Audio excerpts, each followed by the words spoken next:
we had done a story here about President Mahama's first broken promise. I hope you remember that.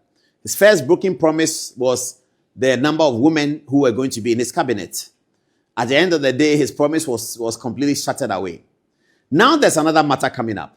Samuel Abu Jinapor here is alleging before Parliament that President John Dramani Mahama does not have 60 ministers in reality. You know, there's a de facto, the de jure, there's an ipso facto, ipso jure. So de facto means in terms of facts. De jure means in the terms of law. As far as the law is concerned, de jure, de facto. As far as ipso jure, de jure. De jure is as far as the law is concerned. Ipso jure is as far as the law says. Now, de facto is as far as the fact goes. Ipso facto is as far as the factual thing you can see. Abu Jinapor is alleging that in de jure terms, President Mahama may say he has 60 ministers, but in de facto terms, he has 100 ministers. He doesn't have 60. And that is a deception of the people. As you remember, is it Abraham Lincoln who said it? You can fool the people, some of the people all the time, but you cannot fool all the people all the time, etc., etc. Bob Marley put it in a song.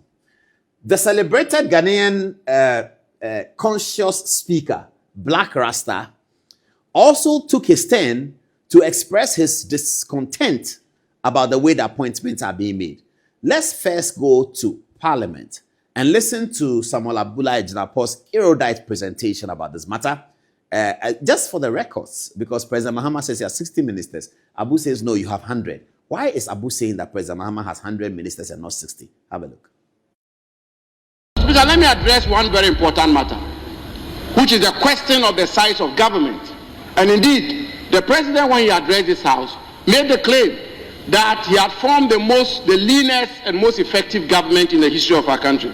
So, Speaker, I want to submit that you can have 10 ministers, another government can have 20 ministers, and the government that has 20 ministers may have a smaller government machinery, a smaller government size than you who have 10 minutes. And I want to demonstrate that, Mr. Speaker. Mr. Speaker, it's on record. The record is that the pegging or ranking of officials of the presidency are as follows, Mr. Speaker, since the inception of the fourth Republican dispensation. The Chief of Staff is pegged at the rank below the Speaker of Parliament, but above a cabinet minister who doubles as a member of Parliament. Mr. Speaker, a senior presidential advisor is pegged at the level of a cabinet minister who doubles as a member of Parliament. So a senior presidential advisor, by all intents and purposes, their salaries, emolument, conditions of service is equivalent to a cabinet minister who doubles as a member of Parliament. Mr. Speaker, a presidential advisor is pegged at the level of a cabinet minister who is not a member of Parliament. A presidential staffer is pegged at the level of a non-cabinet minister who is not a member of Parliament. And a presidential aide is pegged at the level of a deputy minister. These are the rankings since the inception of the fourth Republican dispensation. Mr. Speaker, so if you want to see the size of government and its bearing on the national exchequer, Mr. Speaker, don't just look at ministers and deputy ministers. Look at the government holistically. And Mr. Speaker, I want to submit that if you look at this government holistically, there are ministers, deputy ministers, senior presidential advisors, presidential staffers, presidential aides. President Mahama has formed arguably one of the biggest or largest governments in the history of our country as it relates to the cost on the national exchequer. Mr. Speaker, why do I say this? Check, for example, the president has appointed Dr. Valerie Sawyer as senior presidential advisor in charge of government affairs. Her rank is a cabinet minister who doubles as a member of Parliament. So her salary, her emolument, conditions of service, everything to do with her office is at the same rank as a cabinet minister who doubles as a member of Parliament.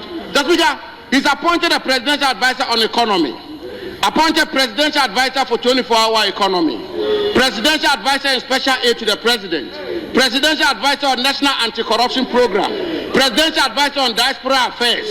Mr. Speaker, he goes on to appoint presidential advisor, presidential staffer, and special aid to the vice president, presidential staffer for Black Star experience, and then presidential staffer for diaspora affairs.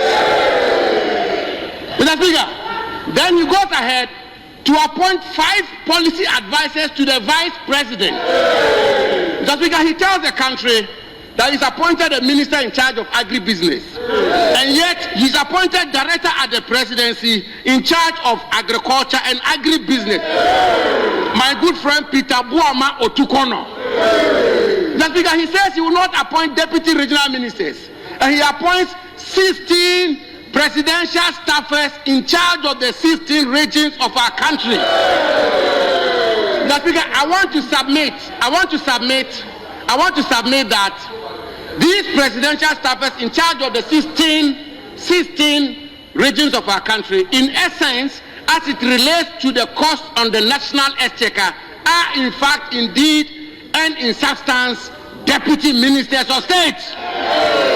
Mr. Speaker, he then appoints, Mr. Speaker, listen carefully, please. Mr. Speaker, he then appoints 1 presidential advisor on media, 4 directors of communication at the office of the president, 5 deputy directors of communication, 2 communication specialists, 5 technical communication assistants, 1 media aide, 1 assistant media liaison officer, 1 communications consultant. I've done the mathematics, and I want to submit.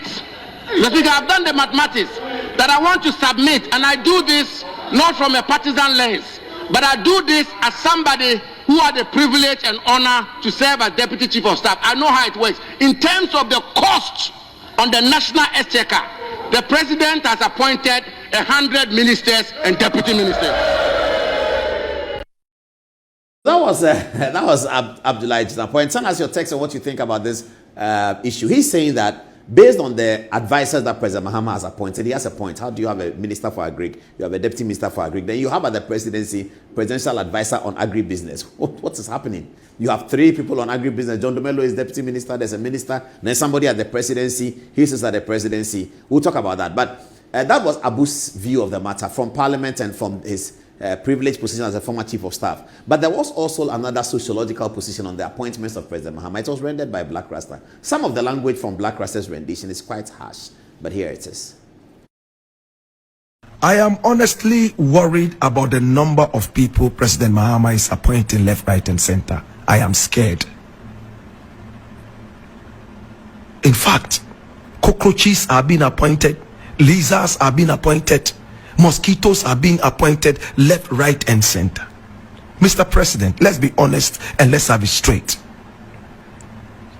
If you have promised that we are going to have the leanest government is not only about ministers and deputy ministers.